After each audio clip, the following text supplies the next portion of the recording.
Bonjour très cher abonné de la chaîne Prier avec le cœur. Aujourd'hui, nous voulons nous entretenir sur un thème très important. Comment faire pour demeurer en Dieu? Comment faire pour demeurer en Dieu? Alors, dans un premier temps, il faudrait que nous comprenions que Dieu habite dans notre cœur. Et nous allons lire un verset qui le confirme. Romains chapitre 8, à partir du verset 9 et suivant.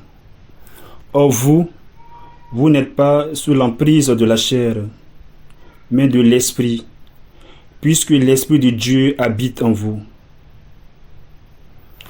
Je prends un autre passage encore pour confirmer. 1 Corinthiens chapitre 3, verset 16. Ne savez-vous pas que vous êtes le temple de Dieu et que l'Esprit de Dieu habite en vous? Du coup, voici ces deux versets qui confirment effectivement que Dieu habite en nous. Si tel est le cas, pour demeurer auprès de Dieu, alors nous n'avons pas à aller chercher en dehors de nous, puisque Dieu habite notre cœur. Pour demeurer auprès de Dieu, tout simplement, il nous faudra aller dans les profondeurs de notre cœur et demeurer auprès de lui. Mais la question de savoir comment faire pour aller rejoindre Dieu qui est au fond de notre cœur et demeurer en lui. C'est là notre thème du jour sur lequel nous allons développer. Comment faire pour rejoindre Dieu qui habite au fond de notre cœur? Alors, pour ce faire,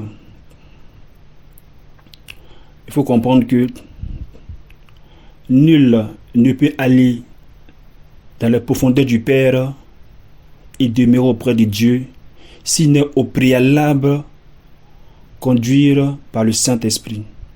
Raison pour laquelle le Seigneur dira que sans moi, vous ne pouvez absolument rien faire. Jean 15, verset 5 et suivant. Sans moi, vous ne pouvez absolument rien faire. Du coup, parler de la profondeur du Père, il nous faut compter sur le Seigneur qui nous donne son esprit. Il n'y a que le Saint-Esprit qui puisse nous introduire dans les profondeurs de notre cœur et nous mettre en communion avec Dieu. Raison pour laquelle, dans la finale de la seconde lettre de Saint Paul apôtre aux Corinthiens, son chapitre 13, 2 Corinthiens chapitre 13, le dernier verset, il est écrit: la grâce de Jésus-Christ, l'amour de Dieu et la communion du Saint-Esprit. Vous comprenez que, au travers de ce verset, c'est celui qui met en communion avec Dieu, ce n'est que le Saint-Esprit.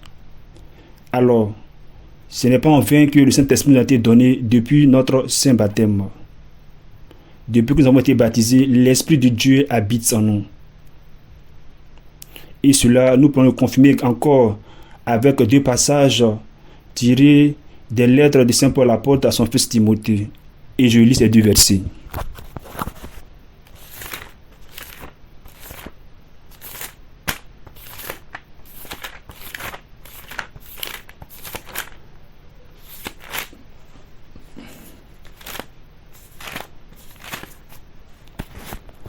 Ok. 1 Timothée chapitre 4, verset 14.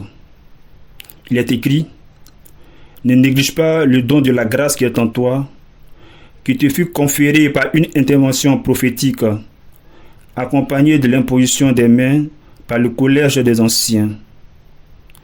Voilà ce que tu dois prendre à cœur. Voilà en quoi il te faut persévérer. Ainsi tes progrès seront manifestes aux yeux de tous. Donc Saint Paul écrit dans cette lettre-là en disant: ne néglige pas le don de la grâce qui est en toi.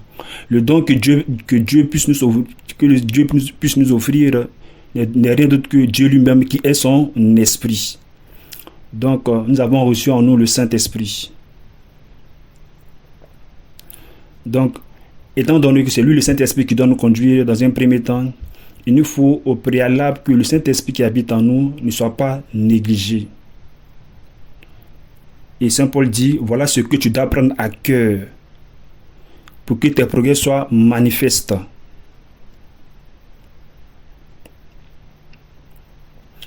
Ok, nous lisons le deuxième verset.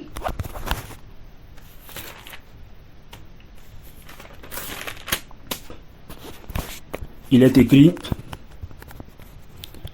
Saint Paul écrit, 2 Timothée chapitre 1 verset 6.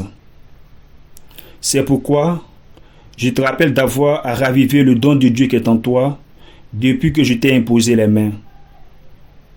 Cette action ici n'est rien d'autre que la réception du don de Dieu par excellence qui est le Saint-Esprit.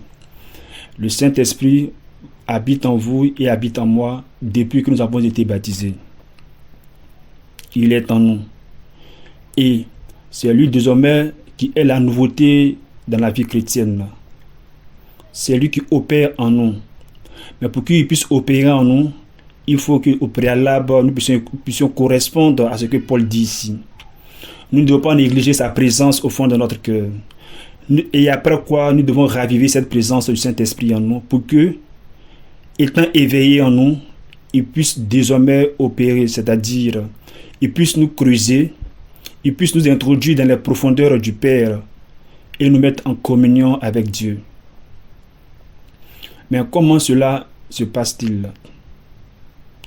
L'Esprit, une fois qu'il est éveillé en nous, il nous introduit dans les profondeurs du Père. Il nous creuse. Il nous creuse en allant en profondeur. Comme nous pouvons le lire dans cette parabole de l'Évangile sur cet homme qui, voulant bâtir une maison, a pris la peine de suivre ces 3 étapes. Et nous lisons ce verset. Luc chapitre 6, versets 47 à 49.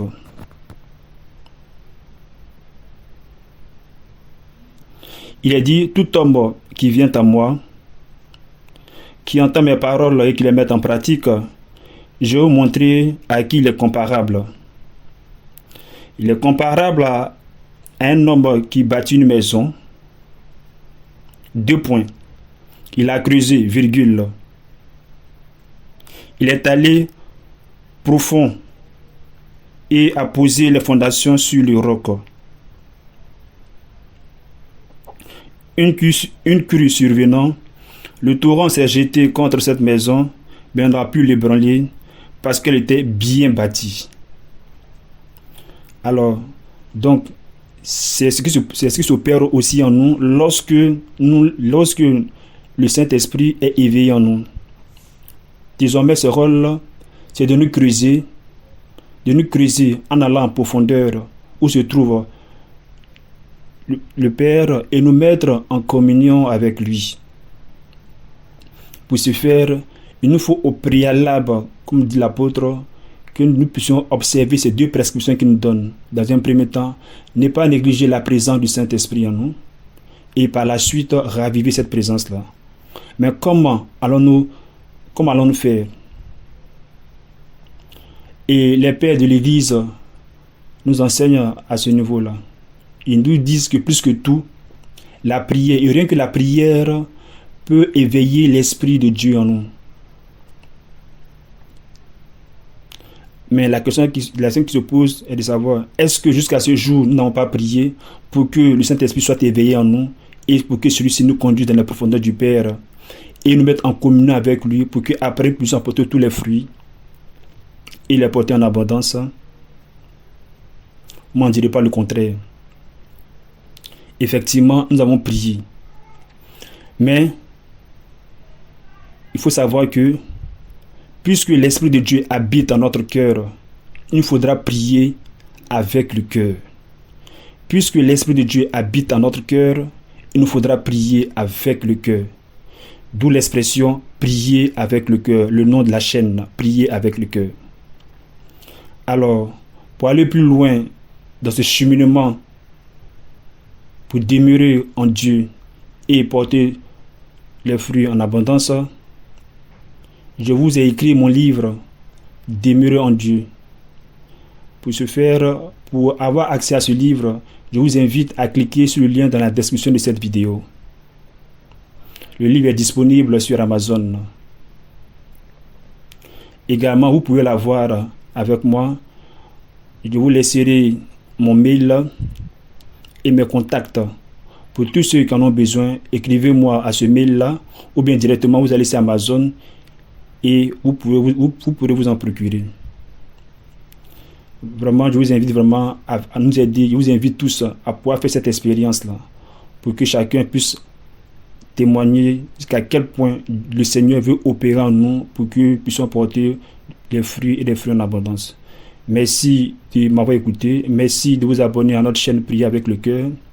Et on se revoit pour un prochain enseignement. Je vous remercie.